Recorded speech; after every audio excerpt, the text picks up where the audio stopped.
are all expecting us to move from a hierarchical organization to a collaborative work environment. And now we have raw data which is representing the reality.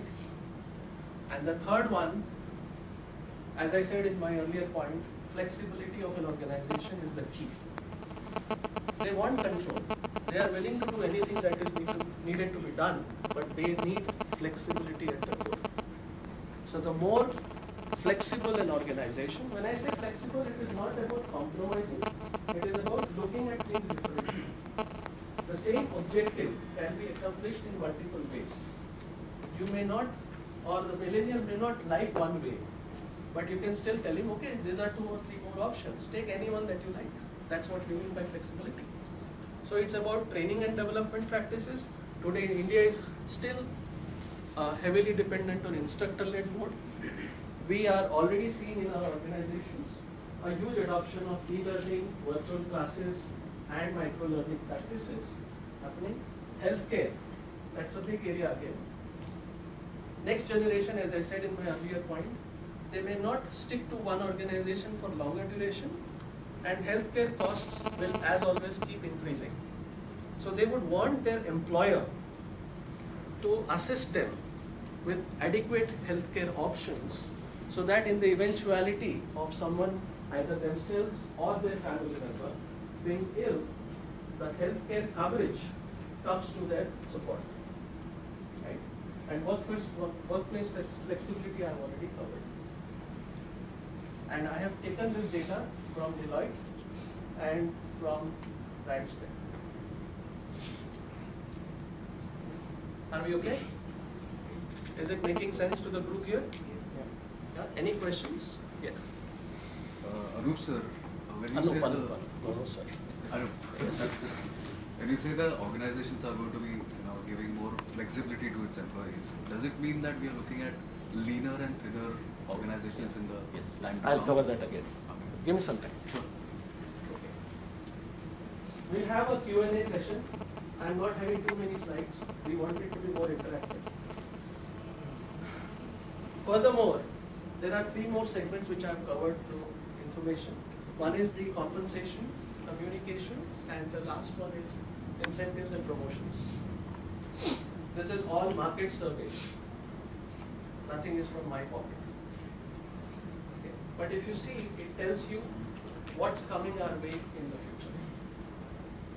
Compensation, if you see, they want a structure which helps them earn more money. So maybe there could be an impact on stock options. They want the money in their account. They don't want the money lying somewhere else. Maybe the performance bonuses, we give it annually, we may have to give it probably quarterly. Right? And many more things which will change. And opportunity for advancement. Companies which have got very well defined career advancement models will gain, because that's what the person who is joining your organization wants to find out, that I am joining this company on 20th of January. What is it that I can expect in 2019 or 2018 or probably 2017, because these people are not having enough patience. A well-defined career advancement model will be a great vehicle for an organization to attract the right talent, because you know what kind of opportunities you can provide. At the same time, you will have to be flexible to incorporate new roles and new jobs, which will become evident as we progress in future. So an existing model to give you the initial handle, and a flexibility of adding new roles, new growth paths to sustain it and take it ahead.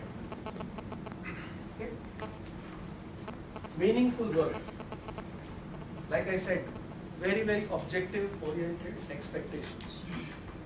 So any yarn that we try to give will have a huge resistance, and it will also have a lot of fights. So maybe who is a conflict management trainer here, you have a lot of opportunity coming your way. Okay.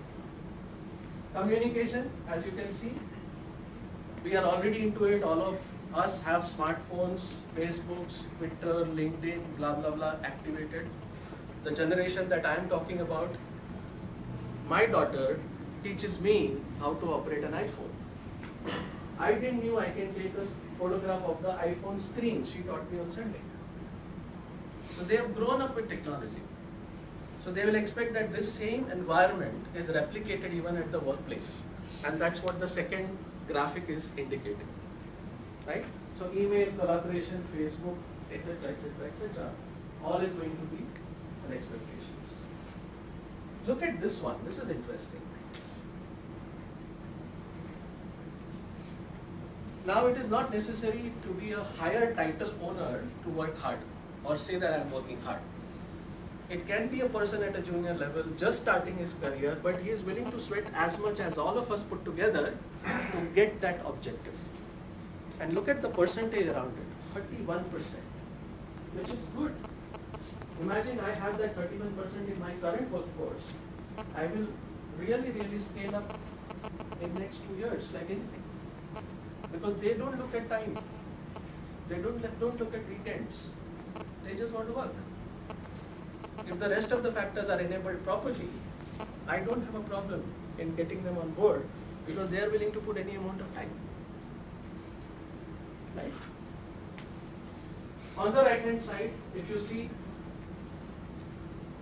as I said earlier, the millennials are expecting more tangible benefits, tangible salary, less about promotion.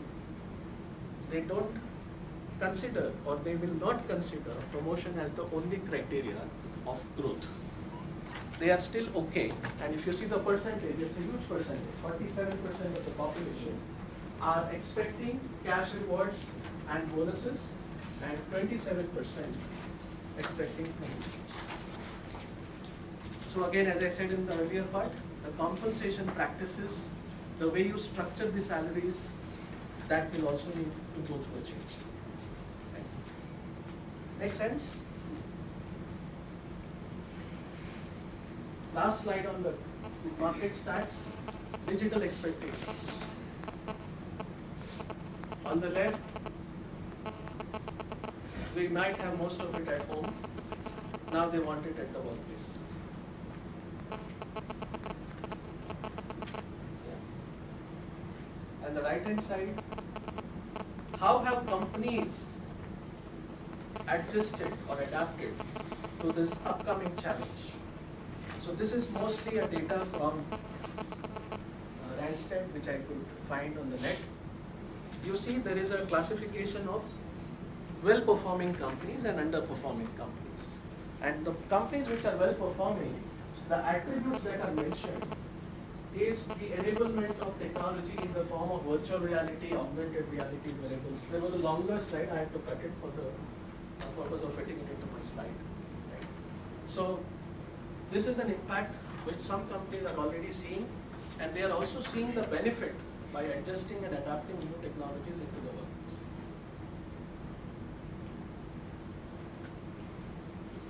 Over here, I was talking about the way we do learning and development will change significantly. So right now, if you see in the recent 2 years, I have seen many corporates signing up with platforms like Edureka and Coursera, Manipal, like, because they want their employees to do just-in-time learning. If I'm going to get a project in April, probably this generation says, why should I learn it in January? I will learn it right in April, and the moment I done my training, tomorrow I'm on to the project. Now that will have an impact on the way training and development groups and departments operate. Your forecasting, your planning approach will need to change. And now you will have to be customer ready. In a way, employee is a customer. You will have to be customer ready rather than customer telling you when I want which thing. So that's where e-learning, on-demand learning, etc., will become more and more prominent in a workplace. Right? Okay, so that was about an enterprise. What will be the impact on culture and work?